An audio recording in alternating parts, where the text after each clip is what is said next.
За та бүхэнд энэ өдрийн минь төргий. За төсвийн хүрээний мэдээлэлтэй холбоотойгоор бас нэг асуулт саналууд байна.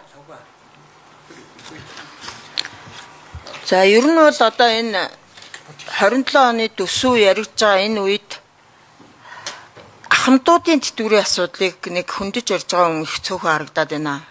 Гадаа үүдээр нөгөө ахмадууд чинь жил гарan згссэн байгаа шүү дээ, тий? Цалингаа тэтгэврээ нэмүүлээгээд. Тэгээ одоо энэ тэтгэврийн асуудлыг яаж оруулсан юм бэ? 27 оны төсөвтөө. Өнөөдөр хоньны гудууз мах авах 600 гаруй мянган төгрөг болж байна гэд ахмадууд ярьж байна. Тэгээд өнөөдөр тэтгэврийн хэмжээ нь 600-аас 700 мянган төгрөг байгаа л да, тий? Тэгэхээр энэ дээр одоо ямар ажил хийх вэ? Хэдүүлээ ер нь бол нэг сандас суудал, тийм ээ, албан тушаалын томилгоо болохоор үүр цүүр цайтал хуралддаг мөртлөө энэ ард түмнийхээ амь амжиргааны асуудал дээр жоохон ажил хиймээр байна. За маш олон жил энэ ахмадын тэтгэврийг индексжүүлнэ, зөрүүг арилгана гэж ярьсан. Одоо энэ ярьсан юм хиймээр байна. Ялангуяа энэ хүний өвч нийгэм бодлогын байнгын ороо энэ ахмадын тэтгэврийн асуудал, энэ тэтгэврийн зөрүү арилгах, индексжүүлэх асуудал дээр санаачлахтай идэвхтэй ажилламаар байна гэж би хэлмээр байна. Тэгээ энэ ахмадуудаа одоо яах вэ? Гадаа чагсаагаад байх юм уу? Энэ махны чи үн бүр дийлдэхээ байла тэнгэрт хадлаа, тий?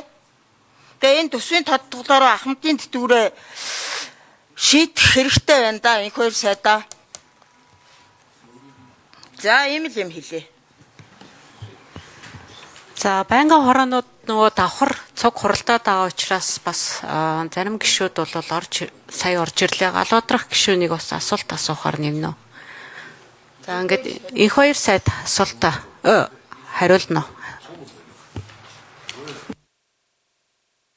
За 27 онд 2.6 их 80 төгрөгөөр манай суур зардал нэмэгдэнэ. Энэ зардлаар зөвхөн цалин тэтгэвэр нэмэгдэж байгаа. За энэ цалин тэтгэвэр бүгд нэг хуулийн заасан инфляцтай уялдуулаад нэмэгдэнэ. Бид бол эдийн засгийн яам бол 10% нэмэгдэл гэж төсвийн орон зайгийн сангийн яамд гаргаж өгч байгаа. Инфляцийг 10, дээд хэмжээ 10 дотор нэмнэ гэсэн. За тэгэхээр намар сангийн яам төсвөө зохиогоод ороод ирэхээр энэ тодорхой болох байхаа гэж.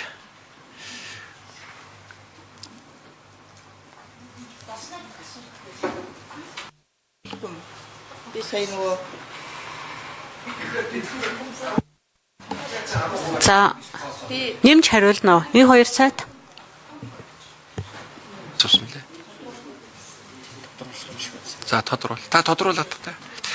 Тэгээ тэтгэвэр бол 10%, инфляцтайгаа уялдуулаад 10%-аар нэмэгдэхээр бид нар төсвийн хүрээнд орон зай их өсрөн суулгасан гэж.